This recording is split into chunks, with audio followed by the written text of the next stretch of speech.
Real estate బాగుంటే బిజినెస్లన్నీ బాగుంటాయి. Real estate చూడండి చాలా వరకు ఇన్వెంట్ ఉన్నాయి. సో ఎక్కడ అమ్ముడు పోవట్లే. సో రియల్ ఎస్టేట్కి మనకి రియల్ ఎస్టేట్ బాగుంటే ల్యాండ్ అమ్ముతారు, ఫ్లాట్స్ అమ్ముతారు.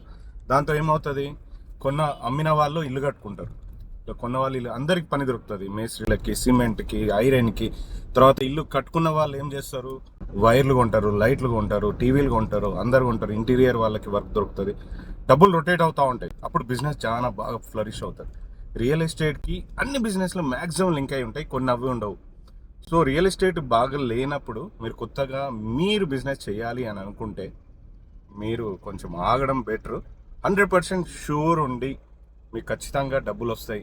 10 రూపాయలు పెడితే దానికి 80 రూపాయలు వస్తాయి అన్నప్పుడు మీరు బిజినెస్ స్టార్ట్ చేయండి. రియల్ ఎస్టేట్ ఇంకో 3-4 ఇయర్స్లో బాగా పుంజుకుంటుంది కాబట్టి ఆ లోపు మీ ప్లాన్స్ అన్ని స్ట్రాంగ్ చేసుకొని, మీ బ్యాక్గ్రౌండ్ వర్క్ అంతా స్ట్రాంగ్ చేసుకొని, చిన్న అమౌంట్తో సర్వేలు అవన్నీ చేసుకొని మీరు బిజినెస్లోకి ఎంటర్ అవుతే చాలా బాగా బిజినెస్ రన్ అయ్యే ఛాన్సెస్ ఉంటాయి.